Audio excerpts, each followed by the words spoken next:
नमस्कार दोस्तों, आप सभी का स्वागत है मेरे इस YouTube चैनल पे।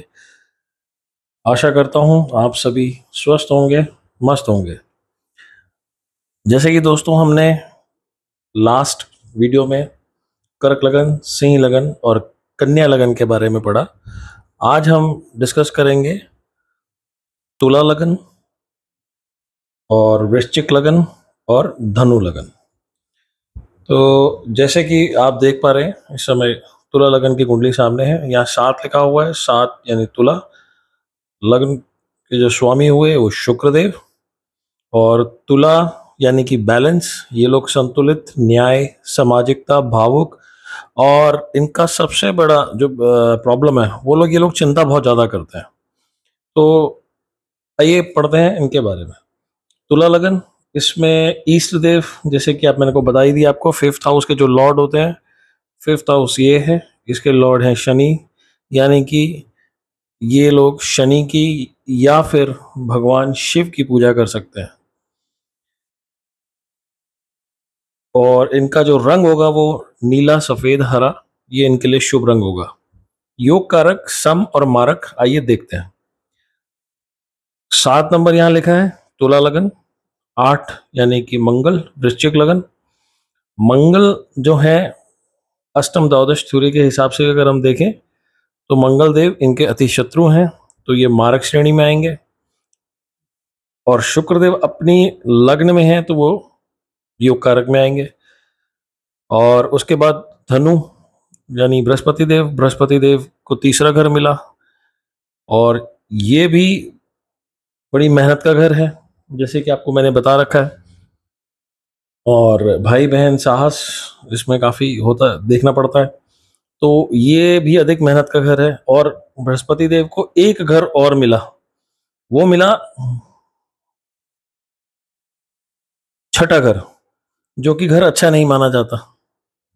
त्रिक भाव का घर, त्रिक भाव मतलब 1 2 3, जो भी यहाँ पर प्लैनेट्स, जो भी यहाँ पर ग्रह होंगे वो अच्छे रिजल्ट नहीं देते।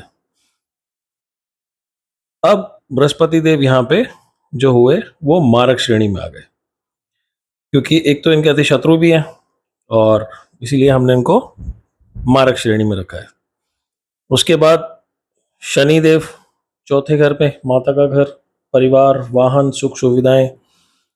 शनिदेव को एक और घर मिला, प्रेम, संतान, बुद्धि, शिक्षा, तो ये दोनों ही घर अच्छे हैं, और इनकी इनसे मित्रता भी है, इसीलिए शनिदेव यहाँ पर योग कारक हुए।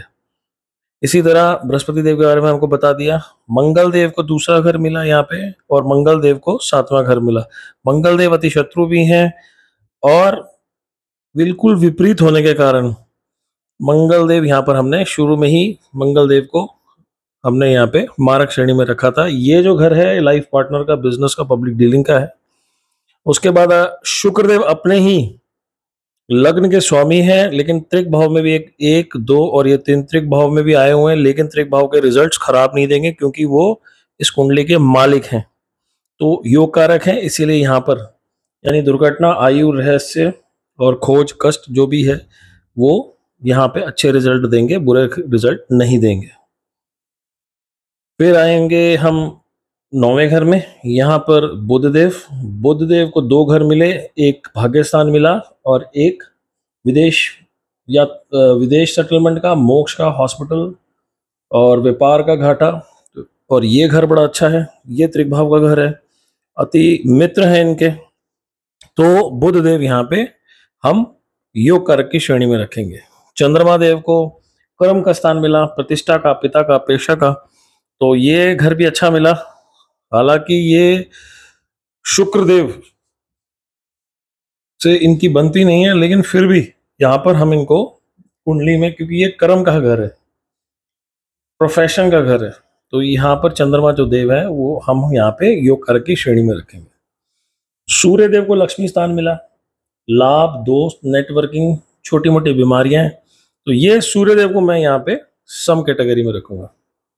तो जैसे कि अभी आपने देखा तुला लगन की कुंडली में हमने स्टडी किया, अब हम स्टडी करेंगे इसके बाद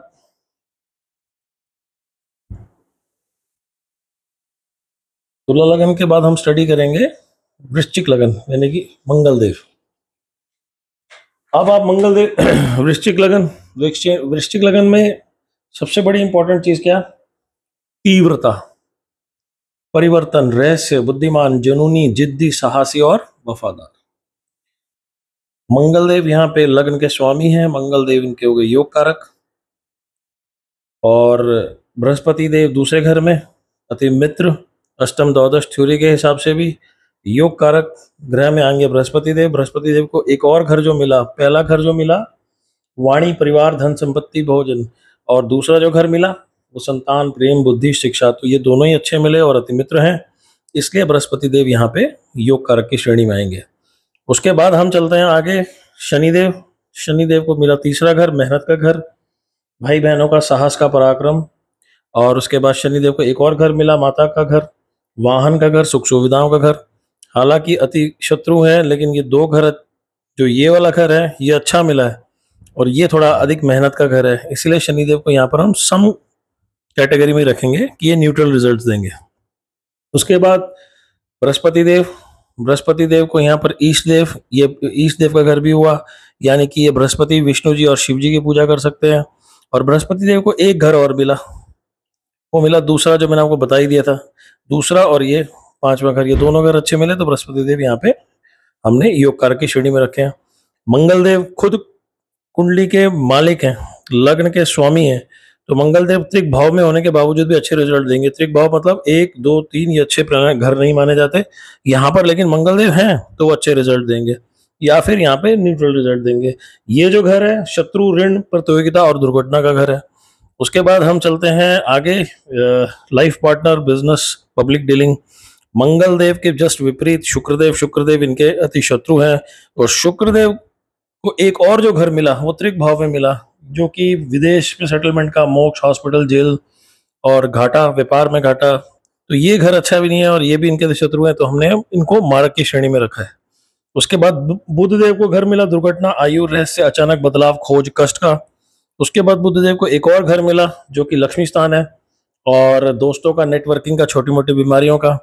तो ये घर तो ठीक है, लेकिन ये घर अच्छा नहीं मिला, इसीलिए बुधदेव को हम यहाँ पे मारक श्रेणी में रखेंगे। उसके बाद भाग्यस्थान में चंद्रमा देव, और धर्म, विदेश यात्रा, गुरु, उच्च शिक्षा, तो यहाँ पर चंद्रदेव जो है योग कारक की श्रेणी में आएंगे। सूर्यदेव को प्रोफेशन का घर मिला, प्रतिष्ठा, पिता, तो ये घर भी अच्छा माना जाएगा, तो यो भी योग कारक की श्रेणी में आएंगे। बुध देव के बारे में आपको मैंने बता ही दिया, शुक्रदेव के बारे में मैंने आपको बता दिया। तो दोस्तों ये एक चीज का ये ध्यान रखना कि जब भी आप कुंडली देखेंगे, जैसे ही यहाँ 8 नंबर लिखा है, मंगल चाहे कहीं पर भी हो, मंगल ये 8 नंबर की कुंडली है, इट मीन्स कि ये मंगल देव यानी कि ये वृश्चिक लग्न की कुंडली है। अब मंगल कहाँ बैठे हैं वो अलग बात है, लेकिन हमने ये देखना है कि ये वृश्चिक लग्न की कुंडली है, इसमें मंगल देव जहां बैठे हैं वो देखते हुए यहाँ पर रिजल्ट अच्छे ही मिलेंगे। आइए दोस्तों फिर आगे चलते हैं, एक और कुंडली हम देखते हैं धनु लगन की।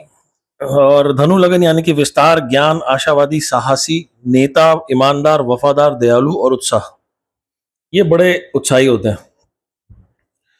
और धनु लगन में यानी कि 9 नंबर लिखा है, धनु लगन, धनु लगन के स्वामी हो बृहस्पति देव, तत्व अग्नि, और सेकंड घर ये हुए कुंडली के योग कारक।